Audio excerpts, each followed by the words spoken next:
And welcome to Ducks No Sports. This week we're talking about the NBA Finals, which is between Oklahoma City and Miami.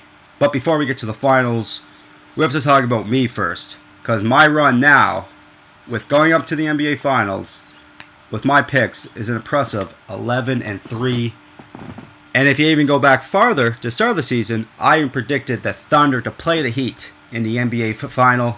So I think it's time for the old Notre Dame coach, Coach Horowitz, the old pat on the back. Yeah. That's right, because this run, incredible. I mean, I'm picking winner after winner after winner. If you gamble, I am giving you winners. But hey, we can't stay in the past, and we always have to move forward in life. So let's talk about the NBA Finals between Miami and, of course, OKC. We'll start with Miami. We start with Miami. You got to talk with one guy. Of course, it's LeBron James. You know, LeBron James, you probably won't hear this much, but it's not fair to be LeBron James. I mean, think about it. Every time the Miami Heat lose, it's all his fault. But every time they win, he doesn't get all the credit. It's always because, Dwayne Wade did something special, or Chris Bosh did something special. It's really not fair to be LeBron James, but you really can't say that just because he put himself in the situation by coming over to the Heat a couple summers ago and said they were going to win like 6 titles or something ridiculous like that. That being said, though, I mean, there's just something missing about this Heat team. I don't know what it is. Maybe it's a coaching thing, just because there's guys who don't come to play every night. I mean, Dwayne Wade, nobody will criticize Dwayne Wade, but Dwayne Wade checks out on nights. Chris Bosh checks out on nights. Even LeBron James checks out on nights. But when all these three are on the same page, they are the most dominant team in the NBA. So I think for them to win the finals, and let's face it, last year's finals, LeBron and Wade, they checked out early. Chris Bosh plays hard out, but Wade and LeBron definitely checked out early, did not play a great series, and they have to redeem themselves this year because, I don't know, man, if they don't win this year, they may never win.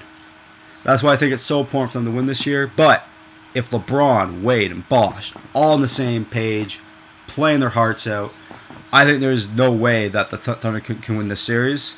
But that being said, they all have to come to play, which is something that you don't see on a nightly basis from the Heat. And if the Heat lose this series, I think you'll see a change. Either it's a Chris Bosh trade or a coaching change, maybe more coaching change. Maybe a Phil Jackson brought in to be a new coach would be interesting, to say the least. But man, I think for the Heat to win this series, it's all because the big three, and the big three don't come up to show, then they have no chance to win this series. Because on the other hand, you have the Thunder, who kind of like the anti-Heat. You think about it. You have Kevin Durant, the superstar of the team, who stayed, unlike LeBron James, in the small town. A guy like Westbrook and Harden, who could be superstars, there are superstars, but they could be lead roles on other teams, but choose to stay in OKC because they want to win championships. And these three, they just love playing together. Unlike, not saying Wade, Bosh, and LeBron don't like playing with each other, but these guys just seem like three friends, all kind of brought in around the same time. They're all real friends. You can see that they just love playing for each other, love feeding off each other. And unlike the Heat, this team has a bench. I mean, they're a deeper team than the Heat.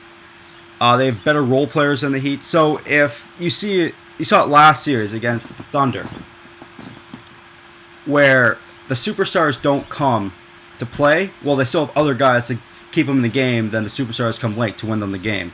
That's something the Heat don't have. I mean, the Thunder don't need the superstars to come the start of the game because they're so deep. And you talk about the Thunder here, they're on one of the most amazing runs in the history of the NBA, I think. I mean, think about the first round against the Mavs, the defending champion, not sweep them. The Lakers, of course, Kobe Bryant, and won the championship two years before the Mavs, take them out in 5.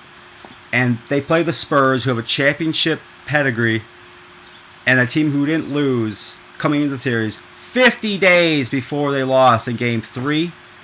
And then the Thunder beat them in 4 straight from Game 3, 4, 5, and 6. I mean, the Thunder on this amazing run, I mean, it's incredible. Like, words can't describe what this run is. And I just believe with how deep they are and how they're battle tested, I just believe that the Oklahoma City Thunder are the next true dynasty of the NBA. And I think it's Kevin Durant's time. I think it's the Thunder time. And I think the Oklahoma City Thunder beat the Miami Heat in 6 games. And I think they win the NBA championship. But we'll see, because this could be a series I think can go either way. A lot of people are jumping on the OKC bandwagon right now, but honestly, the Heat can win this series just as easily as OKC can. It'll be interesting because these NBA playoffs have been great. I mean, say if you don't say what you want about basketball, but it's the best thing going on TV right now. I think the best drama, the best reality TV going right now. I mean, these NBA playoffs have been great. I mean, from start to finish. I mean, I've loved these NBA playoffs from start to finish. They've been great. But we'll see. This series is going to be a great series, and we'll see. I think OKC wins, but you never know. Well, till next time, I'm Eric Duxbury saying, I'm Dux, and I know sports. Kind of.